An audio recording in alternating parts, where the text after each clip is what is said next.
Okay, so I brought my sister in. I wanted to talk about Andrew Johnson and his experience with having his locks cut off in order to participate in his wrestling. Junior in high school had to have his locks cut off. And for those of you that might not understand just how big an impact that is, we just want to talk about it a little bit. hmm And the one point that I wanted to make that I'm sure many people who have locks is that it's not a hairstyle. It's not just a hairstyle. It has meaning. Well, at the point that I made the decision to have locks, I had straight hair. It was relaxed hair, and I had color in my hair. But I was also feeling like an emptiness in my life, and I felt like I needed to reconnect with my spiritual side, and to make it simple, my relationship with God. I felt like I needed to come back, and part of it, I had done some reading on locks. And what bothered me is that a lot of people call them dreadful, which is such a negative connotation. Mm. And I really didn't appreciate that. But as I read, I found out the history of that word came from the migration of the Africans to America, and that the white society labeled it dreadful locks because to them, locks looked dreadful. But at the time that I began, it was a little earlier. It wasn't very popular, but they were called cultivated Nubian locks, and I connected to that. And that's what I wanted to.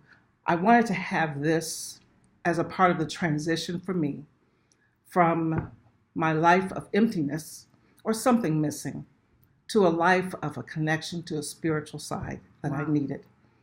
And it worked for me. I mean, of course, at first I felt like, as my son put it, you might feel like an ugly duckling, but you're going to be a beautiful swan someday. And I just kept thinking about that because you're judged, unfortunately, by things like your hairstyle. And that I worried a little bit about, but I really didn't care because it was about me. But it was a journey. I mean, growing my locks was a journey for me. It wasn't just a hairstyle. And for this young man to just cut off his whole process, his journey, is Not by insulting. choice either. Being really forced to because the choices were so dire one way or the other. I don't get to participate. I don't get to be a team member. I have to keep moving forward.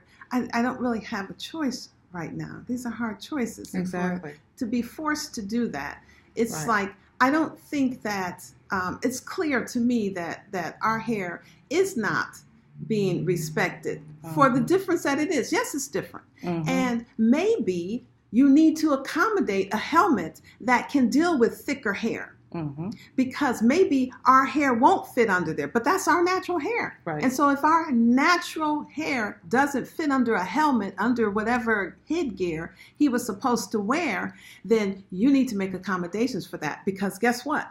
This is our hair Right. and it's okay. Right. And to cut off, be forced to cut off my locks. I've been growing my locks for 5 months, something like that. I have sister locks, that's what they're called. But to tell you the truth, every bit of it has a meaning to me. Mhm. And so the ends have a meaning to me Mhm. because the ends are different than the rest of it. And it's going to take years before it kind of develops into what I want it to be. But that's why it's a journey because you don't go to the hairdresser and say, okay, I want my locks. And then you get this lock style and then you have your hair. No, you say, I want locks. And then you get little seedlings. And then the little seedlings start to grow. And they grow over months and years. And you become attached to your locks. Very much. So it has to be a decision to say, no, I want them cut. And I didn't feel like I wanted them clipped. Either I'm going to cut them off or I'm just going to leave it the way it is. It's a real decision. And as you can see, I don't have locks now, but I loved my locks. And once I had them all cut off, because my hair was thinning, and I felt good about where I was in my life.